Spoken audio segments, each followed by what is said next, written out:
Welcome to Pre-Market Analysis by Lakshmi Shri Investments and Securities Limited. Hello friends, welcome back to Lakshmi Shri pre-market analysis video 9th of December 2024। Nifty में जिस हिसाब से हम लोगों ने सोचा था उसी हिसाब से आज का सेशन हम लोग के लिए रहा, जो कि फ्राइडे की अगर मार्केट को देखा जाए तो पूरा पूरा साइडवेज जोन में था। हम लोग ने डिस्कस भी किया था कि जिस हिसाब से कैंडल जो बहुत बड़ी कैंडल बन चुकी है, अगर उसके रेंज को ब्रेकआउट करते तभी यहाँ से बाइंग का कुछ पोजीशन हम लोग बनाएंगे, जो कि 24,850 के ऊपर दिख रहा था हम लोगों को। और नीचे में अगर सपोर्टिंग जोन की बात करें तो 24,400 का हमारे लिए 24,500 का हमारे लिए सपोर्ट जोन था। इसके बीच में हम लोगों ने पूरा का पूरा क्लोजिंग दे दिया। जो आरबीआई की पॉलिसी थी और इंटरेस्ट रेट में हम लोगों ने चेंज कुछ भी नहीं किया, तो इसकी वजह से थोड़ा सा मार्केट मार्केट साइडवेज जोन में चला गया। लेकिन बट अब यहाँ से ब्रेकआउट जो हम कर सकते हैं निफ्टी में, अगर ब्रेकआउट देखा जाए तो 24,850 के ऊपर अगर ब्रेकआउट मिलता है निफ्टी में तो इमीडिएट में बाइंग करेंगे। स्विंग हाई हमारा टारगेट अभी भी जो ओपन है 25,100 का पहला टारगेट रहेगा, और उसके ऊपर निकलते तो 25,300 तक हम लोग जाते हुए दिख सकते हैं निफ्टी में।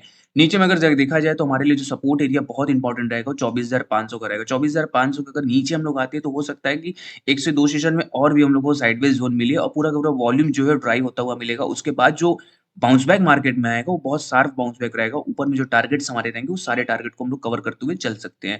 लेकिन बट थोड़ा सा इंतजार करने वाला है, जब तक कि 24,850 के ऊपर नहीं जाता हम बाइंग इनिशिएट नहीं करेंगे। नीचे में सपोर्टिंग एरिया का वेट करेंगे। 24,500 के आसपास अगर आता है, रिवर्सल कैंडल अगर मिलता है तो जरूर बाइंग करना या पसंद कर सकते हैं निफ्टी में। बैंक निफ्टी की बात करें तो बैंक निफ्टी में आप देखेंगे तो पूरा पूरा जो कैंडल क्लोज हुआ है वो doji type of candle close हो चुका है। लेकिन हाँ, बाइंग करना है तो 54,000 के ऊपर बाइंग हमारी इनिशिएट होगी। नीचे में सपोर्टिंग एरिया हमारे लिए जो रहेगा वो 53,200 का मेजर सपोर्ट जोन रहेगा। इस रेंज के अंदर जब तक हम लोग ट्रेड करेंगे तब तक के लिए थोड़ा सा साइडवेज हो सकता है कि एक से दो सेशन में और साइडवेज। अब 4 दिन की लगातार रैली के बाद हम लोग साइडवेज एक्सपेक्ट कर रहे हैं कि मार्केट से साइडवेज जोन हम लोग को मिलेगा, और वो साइडवेज जोन अगर मिलता है तो उसके बाद जो रैली मार्केट में आएगी वो न्यू हाई हमें दिखा सकती है। 54,700 और 55,000 तक के टारगेट्स को आराम से हम लोग अचीव कर सकते हैं। इसलिए अगर देखेंगे स्ट्रक्चर वाइज से तो पूरा ब्रेकआउट है। ब्रेकआउट के बाद रीटेस्ट लेवल हम लोग को चाहिए और थोड़ा सा वॉल्यूम ड्राइव चाहिए और यहाँ कंसोलिडेशन जोन चाहिए। दोनों ही जोन यहाँ बनता हुआ दिख रहा है। जिस हिसाब से डोजी बना दिया है तो ये कंफर्मेशन कर देता है कि 2 से 3 सेशन में अभी मार्केट साइडवेज जोन में रहेगा। 54,000 पार करता है तो आप बाइंग कर सकते हैं। नीचे में सपोर्टिंग एरिया पे अगर पास आता है 53,200 के पास, रिजेक्शन कैंडल पे बाई करना है। इसको अगर एनालिसिस करेंगे तो 4 आवर और 1 आवर के कैंडल्स के पास अगर जाते हैं, देखते हैं तो वहां को रिजेक्शन कैंडल मिल जाएंगे।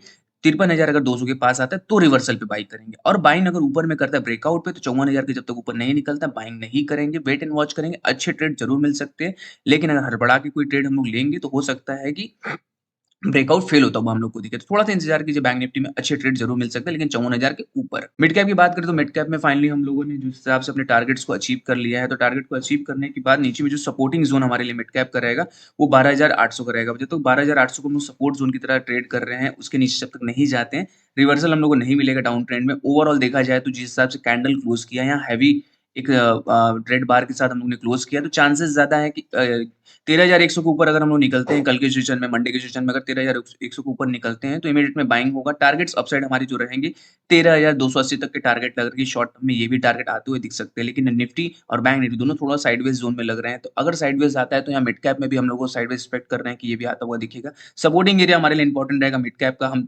बोलते नहीं कि ब्रेकआउट पे बाई कीजिए, ब्रेकआउट के चांसेस कम लग रहे हैं लेकिन सपोर्ट जोन के पास आने के चांसेस ज्यादा लग रहे हैं। तो 12,800 के पास अगर आता है मिड कैप तो जरूर वहां बाइंग करेंगे छोटे से स्टॉप लॉस के साथ। और ऊपर में अगर देखा जाए तो जो टारगेट्स हमारे बन के आएंगे 13,280 तक के टारगेट लग रहे हैं। शॉर्ट टर्म में ये टारगेट हम लोग को मिड कैप में मिल सकते हैं। सपोर्टिंग जोन का वेट करिए, 12,800 लेवल बहुत इंपॉर्टेंट लेवल है। अगर वहां आता है तभी हम लोग बाइंग करना पसंद करेंगे मिड कैप में। फिन निफ्टी में देखो तो फिन निफ्टी में परफेक्ट पैटर्न बना था। जिस हिसाब से बैंक निफ्टी में doji kind of candle close किया, उसी तरीके से यहाँ डोजी के साथ हम लोग ने फिन निफ्टी में भी क्लोज किया। ब्रेकआउट एरिया फिन निफ्टी का देखा जाए तो 24,900 के ऊपर रहेगा। 24,900 के ऊपर अगर मंडे के सेशन में हम लोग मिलते हैं तो ब्रेकआउट प्ले करेंगे। टारगेट्स हमारे अपसेट 25,300 तक टारगेट लग रहे हैं। सपोर्टिंग जोन हमारे लिए जो रहेगा फिन निफ्टी में 24,600 का रहेगा। 24,600 के नीचे अगर जाते हैं तो हो सकता है कि थोड़ा सा हम लोगों को और नीचे जाते हुए दिख सकते हैं, और यहाँ कंसोलिडेशन जोन में लोग फंसते हुए दिखेंगे। ब्रेकआउट डोजी जब भी आता है तो चांसेस हो जाते हैं कि दोनों साइड हम लोगों को एक ब्रेकआउट या ब्रेकडाउन कैंडल्स मिल सकते हैं। तो चांसेस ज्यादा है कि 2 से 3 सेशन में हम लोग अभी साइडवेज जोन में रहेंगे और नीचे में सपोर्टिंग जोन के पास जाएंगे 24,600 के पास। वहां से अगर रिवर्सल कैंडल मिलता है 1 आवर के टाइम फ्रेम पे अगर हम लोग को मिलता है तो बाइंग इनिशिएट करेंगे। टारगेट्स हमारे अपसाइड 25,300 तक अभी भी ओपन है फिन निफ्टी में। Open instant demat and trading account with eKYC. Visit kyc.lakshmishri.com. Stock to watch की सीरीज जो स्टॉक आपकी वॉच लिस्ट में होना चाहिए वो है महिंद्रा एंड महिंद्रा का। महिंद्रा एंड महिंद्रा में एक perfect pattern cup and handle pattern बन रहा है, जिस पैटर्न पे हम लोग परफेक्टली ट्रेड करते हुए दिख रहे हैं।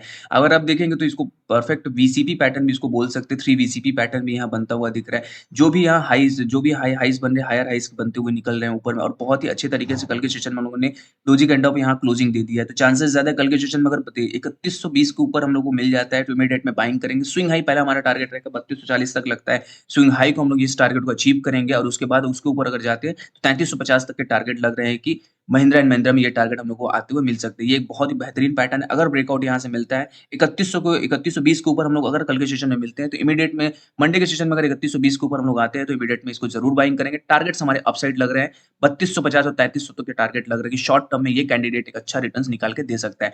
डेली से कंटेंट के लिए हमारे वीडियो को लाइक शेयर और कमेंट कीजिए और हमारे चैनल को सब्सक्राइब कीजिए। Thank you.